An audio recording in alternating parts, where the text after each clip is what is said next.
আসসালামু আলাইকুম। আশা করি সবাই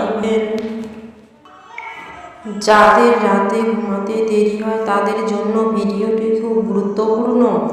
এক ব্যক্তি হযরত ইব্রাহিম ইবনে আদহামের সাথে তর্ক করে বলেছিলেন যে তিনি বললেন, তুমি কি ছাগল ও কুকুর দেখেছ? লোকটি বলল, জি দেখেছি। শায়ক লোকটিকে জিজ্ঞাসা করলেন, বলো তো কুকুর আর ছাগলের মধ্যে কে বেশি বাচ্চা দেয়? তখন লোকটি বলল, কুকুর। তারপর শায়ক বললেন, এদের মধ্যে তুমি কোন জন্তুটিকে বেশি দেখতে পাও, কুকুর না ছাগল? লোকটি বলল যে ছাগল। তাহলে শায়ক ইব্রাহিম তখন বললেন যে ছাগলকে মানুষ খায়। কোরবানির সময় কত ছাগল কোরবান হয়, এরপরও ছাগলের সংখ্যা বেশি দেখা যায়, কমে না। এর রহস্য কি বলে মনে হয় তোমার? লোকটি জিজ্ঞাসা করলেন, কি রহস্য শায়ক? আপনি একটু বলে দেন।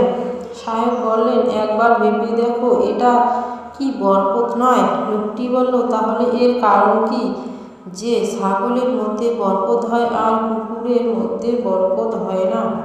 শায়খ বললেন, এর কারণ হলো ছাগল সন্ধ্যা হতেই ঘুমিয়ে যায় আর ভোরে জাগ্রত হয়।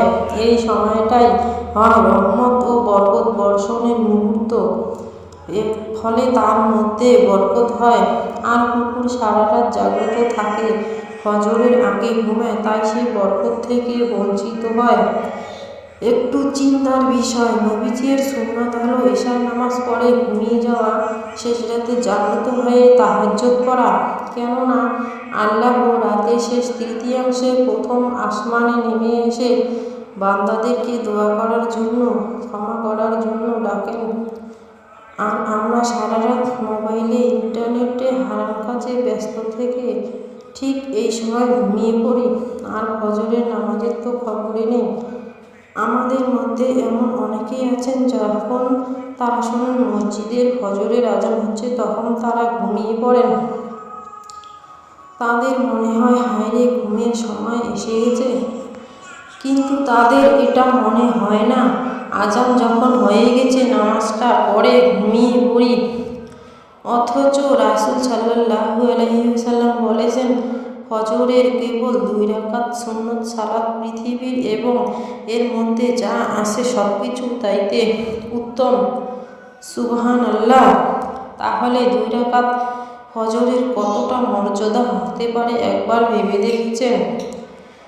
এমন অতি মূল্যবান সময় আমরা ঘুমিয়েই কাটিয়ে দেই, তাহলে আমাদের কাজকর্মে কি? আবার আমরাই দোয়া করে অস্থির হয়ে যাই আর ভাবি, আল্লাহ আমাদের দোয়া কবুল করে না কেন? কিন্তু যখন আমাদের হাতে মোবাইল ছিল না তখন সময়টা এমন ছিল। আগের দিনের মানুষ সন্ধ্যার পর একটু 7-8টার দিকে ঘুমিয়ে পড়ত। স্বামী স্ত্রী রাতে ঘুমানোর আগে অনেক কিছু গল্প করতেন। অনেক লম্বা একটা সময় ঘুমানোর পরে তাদের ভোর 5টার দিকে উঠতে কোনো সমস্যা হতো না। ভোরবেলা তারা খেতে খামারে কাজ করতে চলে যেত, দুপুরের মধ্যে কাজ শেষ করে বাড়ি ফিরত, তারপর বউ বাচ্চাদের সাথে সময় কাটাতে পারত। কিন্তু এখন আমাদের আর সেই সুযোগ হয় না।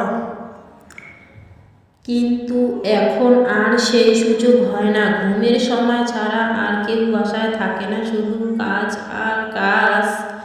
আমাদের সামাজিক বন্ধন ঠুনকো হয়ে গেছে। নারীরা তাদের সঙ্গীর কাছে সময় ভিক্ষা চাইছে, পুরুষেরাও তাদের নারীর কাছে, কিন্তু কেউ কাউকে সময় দিতে পারছে না। তাই আসুন আমরা এখনই নিজেকে পরিবর্তন করি, আল্লাহর বিধান সমূহকে যথাযথভাবে গুরুত্বের সহিত পালন করি। তাহলে আশা করা যায় তিনি আমাদের দোয়া কবুল করবেন এবং কাজকর্মে বরকত দিবেন ইনশাআল্লাহ। মহান আল্লাহ আমাদের সবাইকে বুঝার তৌফিক দান করুন, আল্লাহুম্মা আমিন। ভিডিওটি ভালো লাগলে লাইক, কমেন্ট, শেয়ার করবেন এবং চ্যানেলটিকে সাবস্ক্রাইব করে থাকবেন, যাতে ভিডিওর নোটিফিকেশন সবার আগে আপনার কাছে পৌঁছায়। সবাই ভালো থাকবেন, খুশি থাকবেন। আল্লাহ হাফেজ।